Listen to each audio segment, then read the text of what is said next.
Welcome in this fifth stage in our amazing journey across the world of wines and wines of the world.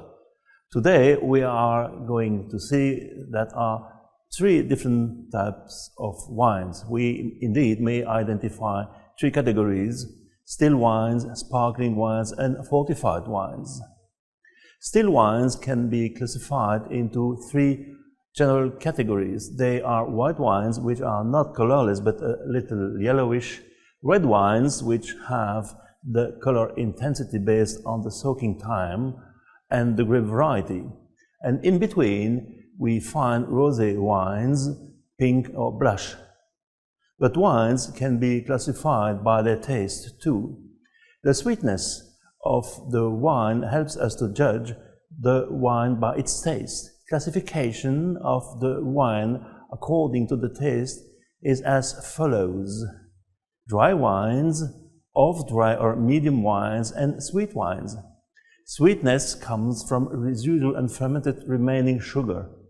In Germany, in order to get sweetness and alcohol too, the residual sugar will not be kept at the expenses of the fermentation, but by adding unfermented grape juice to the wine to balance it.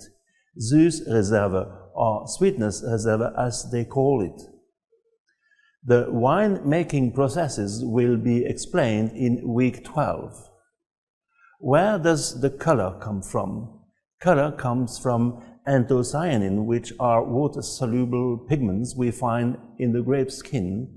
By allowing the juice to extract color from the grape skins. Anthocyanin comes from ancient Greek anthos, flower, and kyaneos, deep blue.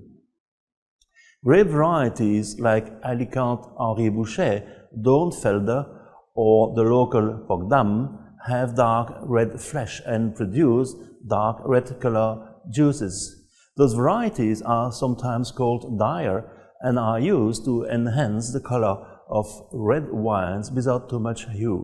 A few words about rosé or blush pink wine. If indeed mixing red and white wine to a certain amount would produce a pinkish wine, this is not the best process. The wine would not have the specific characteristics given to a rosé wine by vinification in white of black grapes.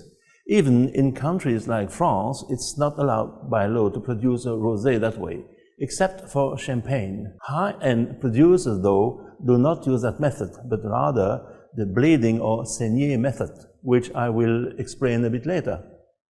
Let's consider three processes. The first method is the early pressing method. Grapes are pressed almost immediately after harvesting, often after a very short period of skin contact around 12 to 24 hours, depending upon the grape variety. Settling tanks are used for separating solids from the juice. The wine is fermented like a white wine at low temperature, around 17 degrees Celsius. The second method is called bleeding. Grapes are put into a tank as for the red wine making process. After a short maceration from 12 to 24 hours, the juice is extracted from the tank. The tank is bleeding, so to say. The juice is treated like a white wine as above. The remaining grapes or juice in the tank are then further processed in red.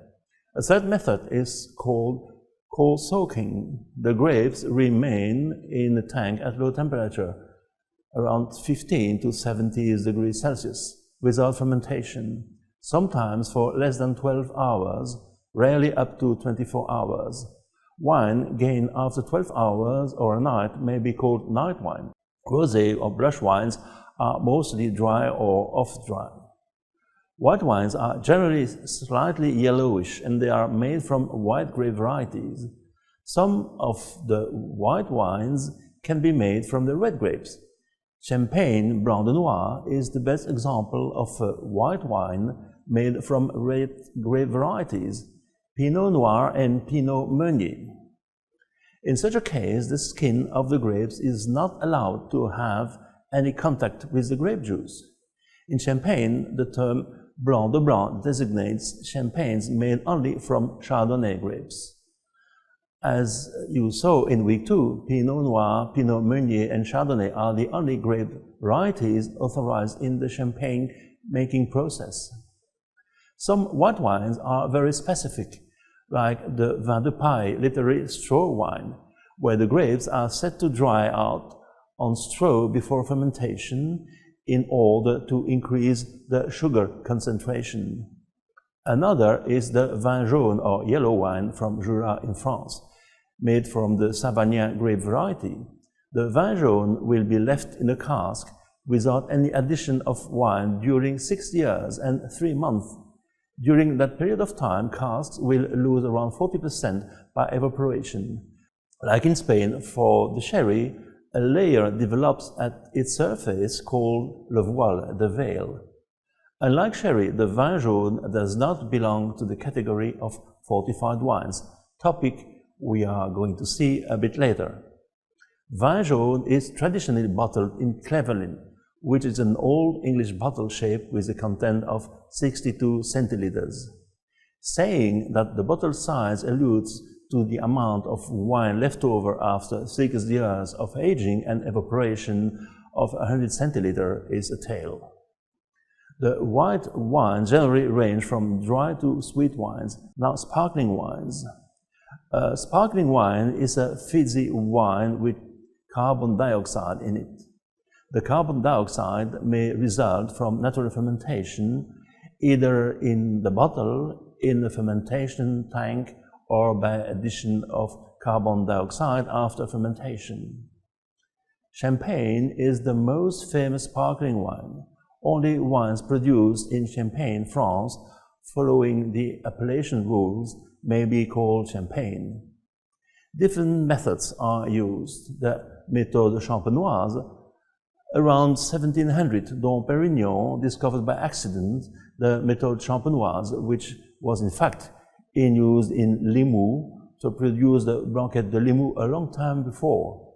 There is indeed written evidence in papers written by Benedictine monks at an abbey in Saint-Hilaire in 1531. Limoux is not far from the cork oak forest, enabling the production and distribution of Saint-Hilaire's Blanquette in cork-stop bottles. We need to come back to the fermentation process explained in week 1. Fermentation is the conversion of sugar into alcohol and carbon dioxide by yeasts. The key process in producing champagne is a second fermentation that occurs in a sealed bottle. Sugar, yeast, and yeast nutrients called liqueur de tirage are added to the fermented wine, which is put in a thick wall glass bottle and sealed with a crown cap. Approximately 25 grams of sugar are added per liter of base wine. This second fermentation turns the wine into a sparkling wine. The wine will age in the cellar for several months to several years, depending upon the final product. At the end of the aging process, the dead yeast cells are removed through a process known as riddling.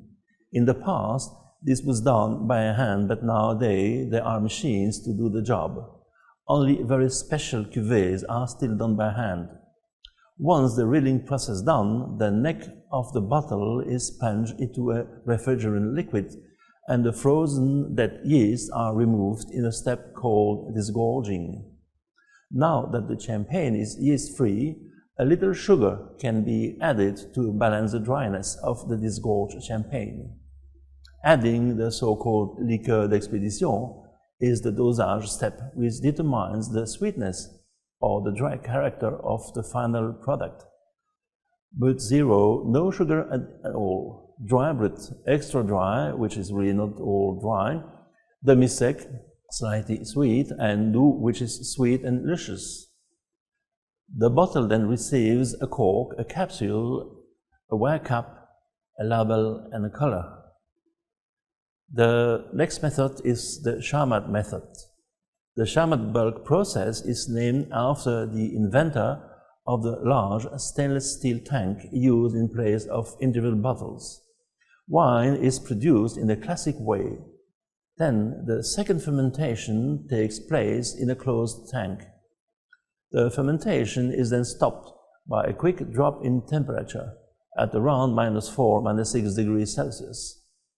The amount of added sugar must take into account the final level of sweetness expected, from dry brut to sweet. The wine is then left for aging, filtered and bottled under pressure. The next method is called the transfer method, also based on the second fermentation in bottles. This process applies the same techniques as for the méthode champenoise, with the difference that after the second fermentation and aging in bottle, the wine is transferred, hence the name transfer method, from the bottle into a tank put under nitrogen or carbon dioxide pressure, where it's cooled down and filtered. This avoids the time and labor-consuming steps of riddling and disgorging.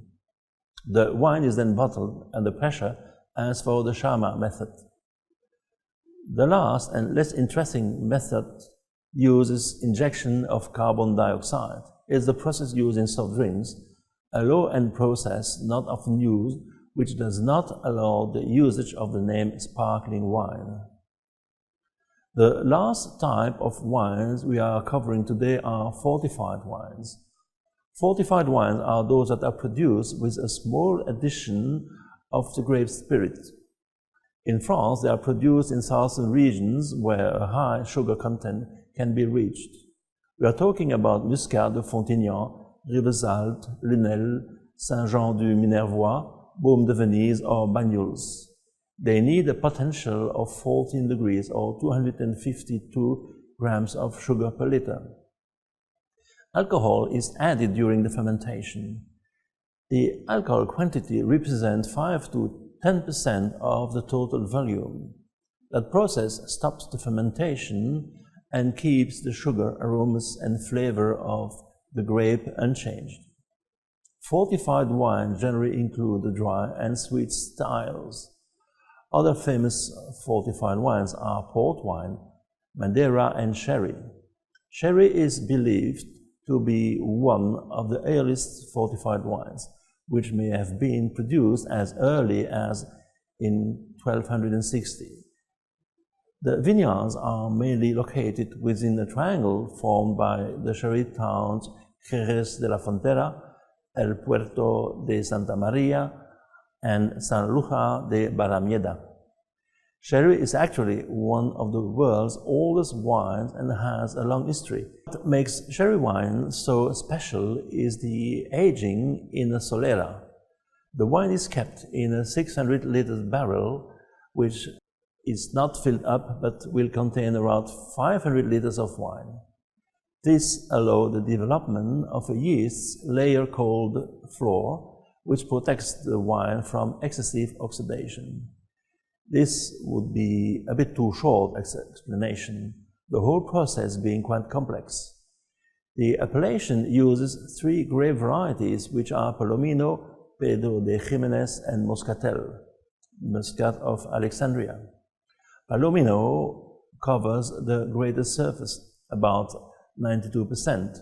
Palomino needs a bit more detailed explanation, so let's start with Pedro de Ximénez and Moscatel, both following the same path.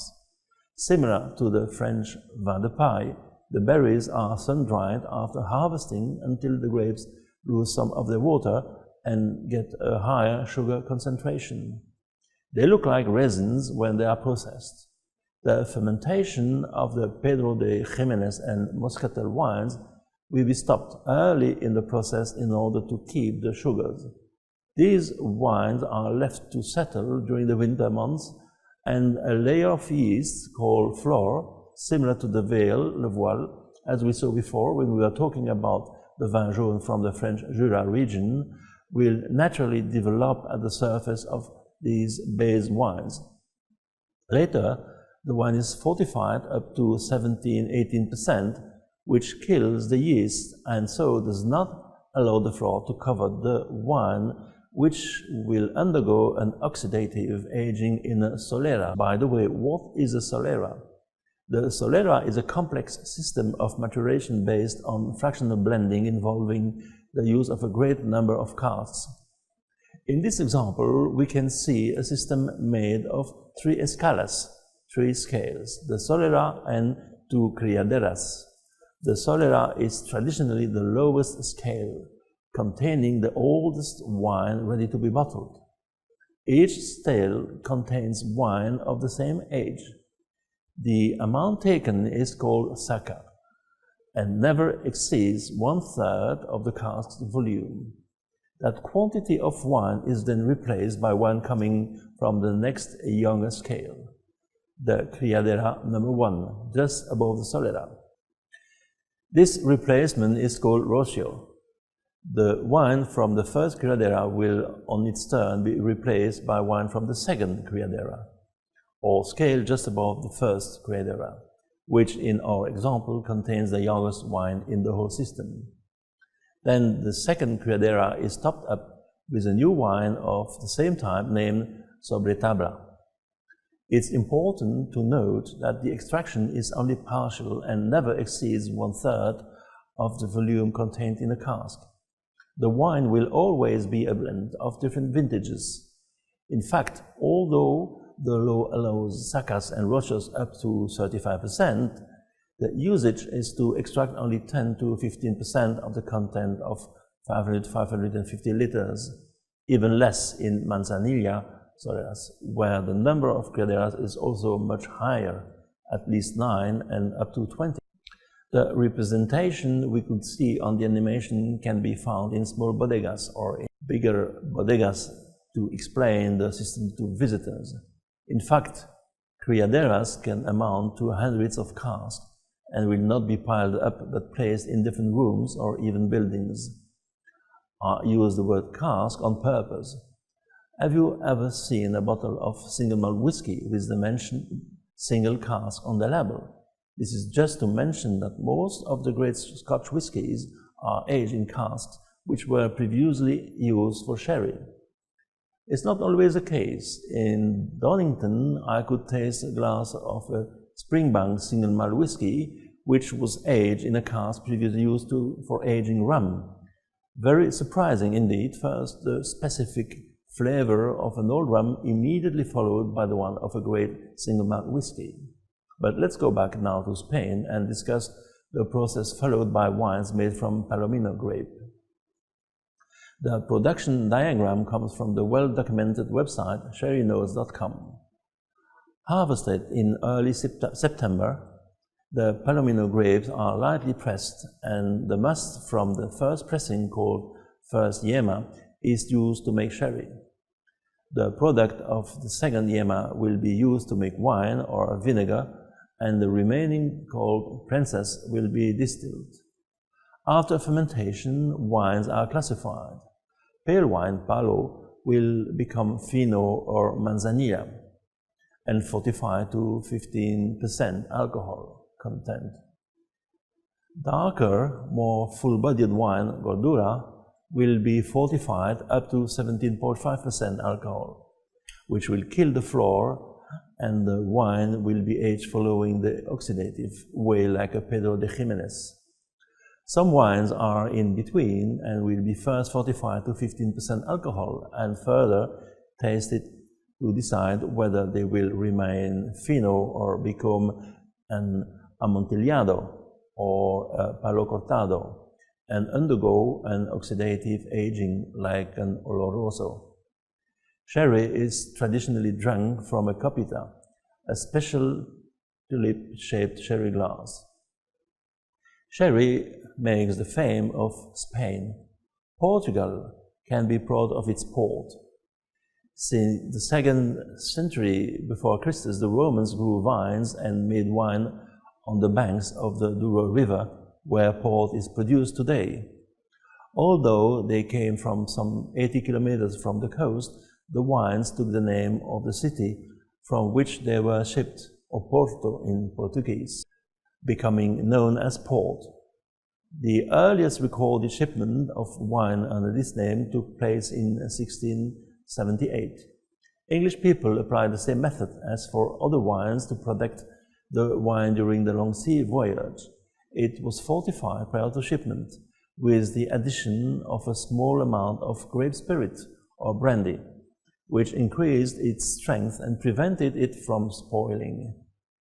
They later modified that technique by adding the spirit not after, but during the fermentation in order to keep some residual sugar. Portugal reigns over an island in the Atlantic Ocean at the southern limit of the wine growing area, 32 degrees latitude north, Madeira. The climate there is almost subtropical. One can find bananas and papaya trees. The British legislation in 1665 forbade the export of European wines to British colonies, except through British ports and in British ships. The one exception was Madeira, which belongs to Portugal, having a trade agreement with England. As a result, the Madeira wine became a regular commodity sent to America. To protect the wine during the long journey on sea, the wine was fortified by adding some rum, which increased its strength and prevented it from spoiling. However, the long sea voyage in tropical climate almost cooked the wine, giving its typical taste. To get that particular taste, pipes of Madeira were put in the hold of ships as ballast and sent on round-trip voyages to all parts of the world. The wine got the name of Vino da Roda, or wine of the round voyage. We did not mention the grapes used on the island of Madeira. Madeira wine is produced by white grapes only. Seychelles is a wine grape that is used to produce a dry style of Madeira. Verdelho is a wine grape to make off-dry wines, and Boal is a grape variety that makes a semi-sweet Madeira. Mamze, also known as Malvasia, is a grape that typically makes for an excellent full-bodied dessert wine. We need to mention two other wines to give the whole picture. The Commandaria wine made in Cyprus from the vines of Mavro and Sinesteri, sun-dried and aged in oak barrels. And Marsala wine is a wine from Sicily in the island's port. Marsala was first produced in 1772 by an English merchant, John Woodhouse, as a substitute for sherry and port. Marsala is more famous in recipes like the Sabaglione or tiramisu. Another category of fortified wine consists of herb aromatized wines, or vermouths. The word vermouth actually comes from the German word for wormwood. The first vermouth we found was created in 1757 by two Italian brothers, Giovanni Giacomo and Caro Stefano Cinzano, who created a new vermouth rosso using 35 different herbs and spices. The French Noilly Prat is considered the first commercial dry-style vermouth in the world, dating to 1833. The recipe was created then in Marseille by Joseph Noilly. Wine was shipped by sea, and we know how it was affected by the journey, creating some interesting products like the Madeira wine we discovered a bit earlier. Joseph Noilly wanted to recreate that effect by aging different types of wines in sherry casks placed under the sun in the courtyard behind the front building in a place named l'Enclos, or the enclosure, for 1 year. 3 kinds of grapes go into Noilly Prat: Clairette, Picpoul, and Muscat. The wines made from Clairette and Picpoul are fortified with spirit to 16% for the Clairette and 8% for the Picpoul before aging in the above-mentioned courtyard. Muscat will give a mistel, which is made from grape juice to which alcohol is added in order to prevent the fermentation to start, and is aged in huge vats for 1 year. Those vats are so big that they were first put in place and the building was built around them afterwards. The secret consists in the addition of numerous spices and herbs to the wine. Let's take the opportunity to mention some other famous mistel, like the Flog de Gascogne made by adding Armagnac to the must, and the Pinot de Charente, where the alcohol used is cognac. To add some names to our list of vermouths, we should mention Picombière in 1837, Dubonnet in 1846, Beer in 1866, and Martini Rossi in 1803. In Italy, we have reached the end of our fifth stage in this amazing journey across the world of wines and wines of the world. Today we've discovered that there are very special wines like the sherry and other fortified wines flavored with herbs and spices, for instance. We know that there are different types of sparkling wines and still wines too. Cheers for now. See you again next week.